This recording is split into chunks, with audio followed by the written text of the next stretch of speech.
بسم اللہ الرحمن الرحیم۔ السلام علیکم ورحمۃ اللہ وبرکاتہ۔ جیسا کہ پہلے پارٹ میں ہم نے 2 آیتیں حج کے بارے میں بیان کی تھی، اب تیسری آیت اور اس کا ترجمہ و تفسیر بیان کرتے ہیں۔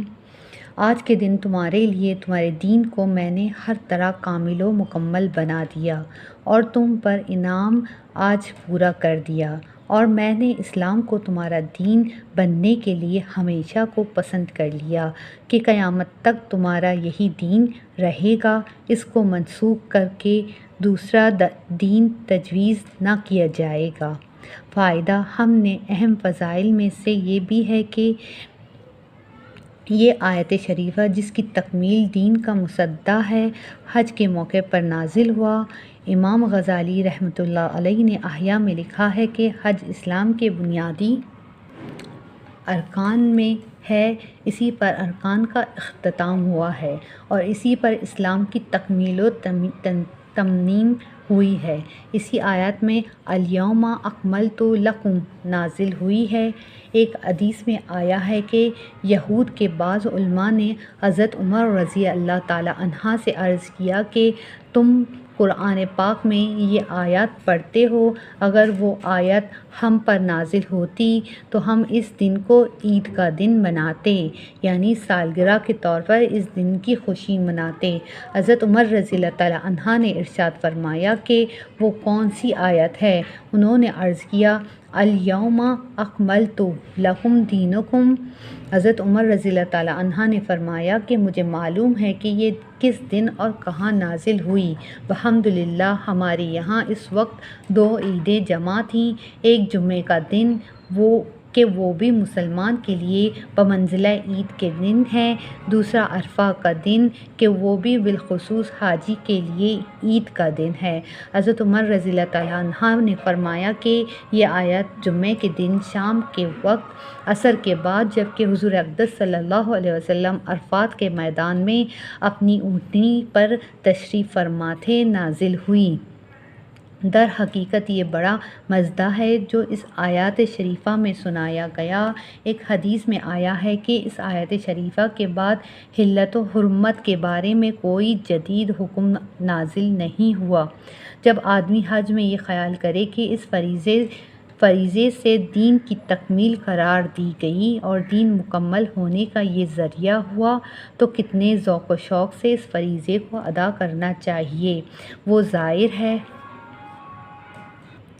جب یہ آیت شریفہ نازل ہوئی تو حضور اقدس صلی اللہ علیہ وسلم اپنی اونٹنی پر تھے، وہ اونٹنی بوجھ کی وجہ سے بیٹھ گئی، کھڑی نہ ہو سکی۔ وحی کے وقت حضور اقدس صلی اللہ علیہ وسلم میں وزن بہت بڑھ جاتا تھا۔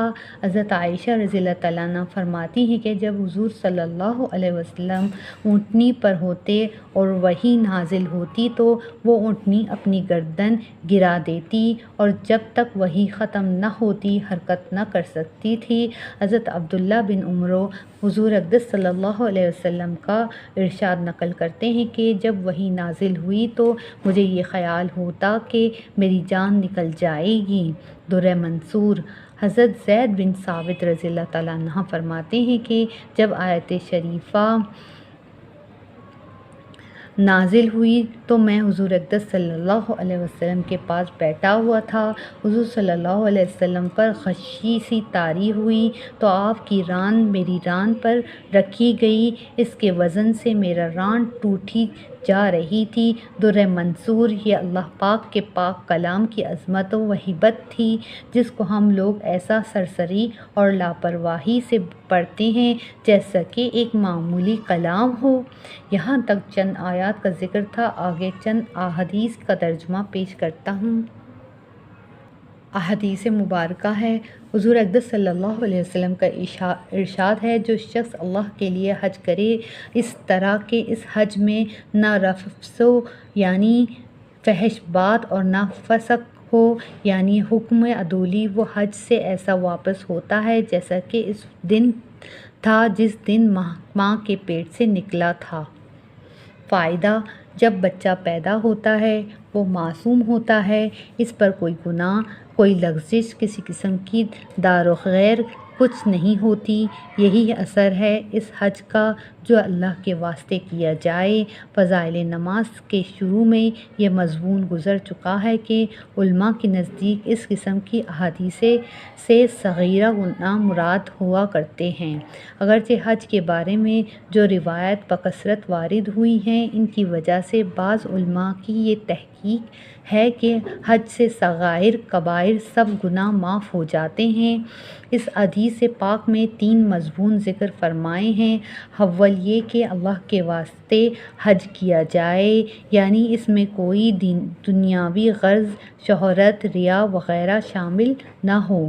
بہت سے لوگ شہرت اور عزت کی وجہ سے حج کرتے ہیں، وہ اتنا حرج اور خرچ ثواب کے اعتبار سے بیکار ضائع کرتے ہیں۔ اگرچہ حج فرض اس طرح بھی ادا ہو جائے گا، لیکن اگر محض اللہ کی رضا کی نیت سے ہو تو فرض ادا ہونے کے ساتھ ساتھ کس قدر ثواب ملے گا۔ اتنی بڑی دولت کو محض چند لوگوں میں عزت کی نیت سے ضائع کر دینا کس قدر نقصان اور خسارے کی بات ہے۔ ایک حدیث میں آیا ہے کہ قیامت کے قریب میری امت کے امیر لوگ تو حج محض سیر و تفریح کے ارادے سے کریں گے، گویا لندن و پیرس کی تفریح سے نہ حجاز کی تفریح کر لی، اور میری امت کو متوسط طبقہ تجارت کی غرض سے حج کرے گا کہ تجارتی مال کچھ ادھر سے لے گئے، کچھ ادھر سے لے آئے، اور علماء ریا و شہرت کی وجہ سے حج کریں گے کہ فلاں مولانا صاحب نے 5 حج کیے، 10 حج کیے، اور غربا بھیک مانگنے کی غرض سے جائیں گے۔ علماء نے لکھا ہے کہ جو لوگ اجرت کے ساتھ حج بدل کرتے ہیں کہ اس حج سے کچھ دنیاوی نفع حاصل ہو جائے، وہ اس میں داخل ہے کہ گویا حج کے ساتھ تجارت کر رہا ہے، جیسے کہ حدیث نمبر 15 کے ذیل میں آ رہا ہے۔ دوسری حدیث میں آیا ہے کہ سلاطین اور بادشاہ تفریح کی نیت سے حج کریں گے، اور غنی لوگ تجارت کی غرض سے، اور فقراء سوال کی غرض سے، علماء شہرت کی وجہ سے۔ ان دونوں حدیثوں میں کچھ تعارض نہیں۔ پہلی حدیث میں جو غنی بتائے گئے، ان سے اعلیٰ درجے کے غنی مراد ہیں، جن کو دوسری حدیث میں سلاطین سے تعبیر کیا ہے، اور جس کو اس حدیث میں غنی سے تعبیر کیا ہے وہ سلاطین سے کم درجے مراد ہے، جس کو پہلی حدیث میں متوسط طبقے سے تعبیر کیا گیا ہے۔ اگر آپ کو آج کی یہ ویڈیو اچھی لگی اور کچھ سیکھنے کا موقع ملا تو اس ویڈیو کو اپنے دوستوں، عزیزوں، رشتہ داروں میں شیئر کریں، تاکہ آپ کے لیے اور ہمارے لیے صدقہ جاریہ بن سکے، اور اس چینل کو سبسکرائب ضرور کیجیے گا۔ شکریہ۔